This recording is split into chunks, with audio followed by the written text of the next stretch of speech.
Shughuli hii kwa wazo la JICA na Baraza la Michezo la Taifa, lengo lake hasa ni kusherehesha uongozi, mafanikio, maendeleo na kusema kwa sauti kubwa ama kuandika kwa herufi kubwa tupu lakini zilizodariziwa wino mweusi mnene kwamba sasa kwa wanawake ni zamu yenu.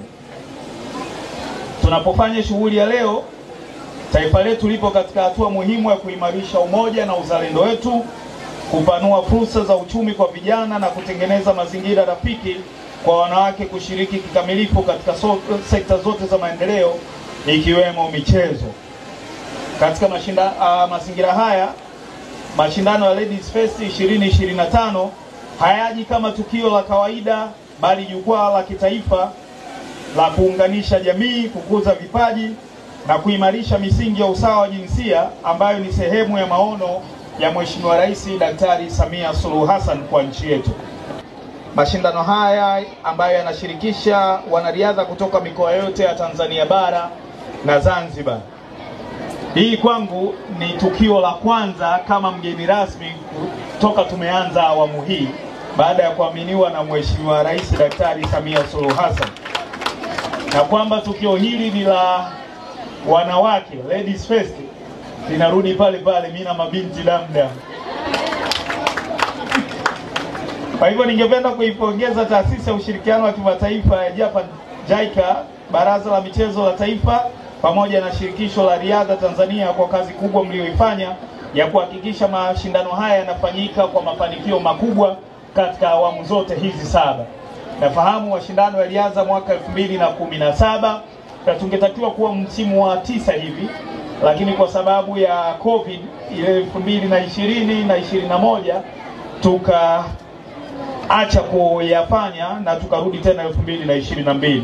Lakini niwapongeza kwa kuhakikisha kwamba mashindano haya yanaendelea kuwepo na sisi ambao tulikuwa tuna shughuli zetu ni kuandaa shughuli, kufanya shughuli hivyo hivyo kwa miaka 7 mfululizo sio jambo la masihara. Hongereni sana.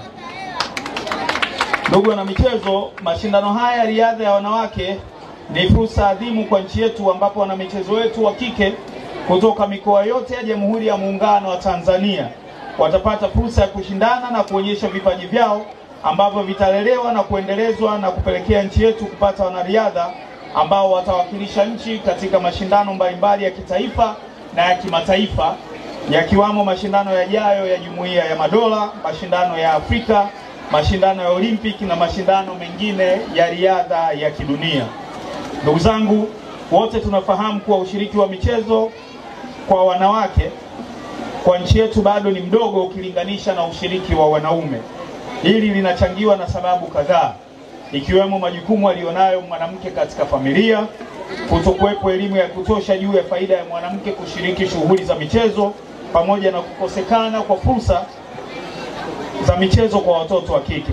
Lakini ushahidi unadhihirisha kwamba timu zetu nyingi za wanawake zimekuwa zikifanya vizuri katika mashindano mbalimbali ya kimataifa, na mfano ni timu ya taifa ya mpira wa wanawake wa Twiga Stars ambayo ilifuzu kushiriki mashindano ya WAFCON ambayo yatafanyika nchini Morocco, timu ya taifa ya wanawake ya mchezo wa futsal ambayo imefuzu kushiriki mashindano ya dunia ambayo yanafanyika nchini Ufilipino na wamekuwa wakifanya vizuri, lakini halikadhalika timu ya taifa ya wasichana Serengeti ambayo ilishiriki mashindano ya kombe la dunia nchini India na kadhalika.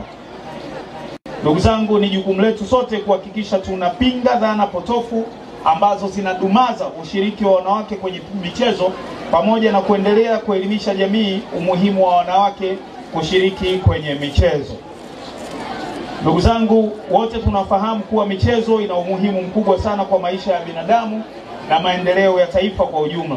Michezo inajenga afya ya mwili na akili, michezo inatengeneza nafasi za ajira, michezo ni chanzo cha uchumi wa mtu na uchumi wa nchi, lakini michezo inajenga urafiki kati ya mtu na mtu na kuimarisha umoja wa kitaifa pamoja na kuimarisha amani ndani ya nchi na kuimarisha uhusiano mzuri wa kidiplomasia kati ya nchi na nchi nyingine. Taifa letu likiwa na watu wenye afya njema litapunguza pia gharama kubwa ya kutibu magonjwa yasiyoambukiza. Kwa vile tunafahamu kwamba kinga ni bora kuliko tiba.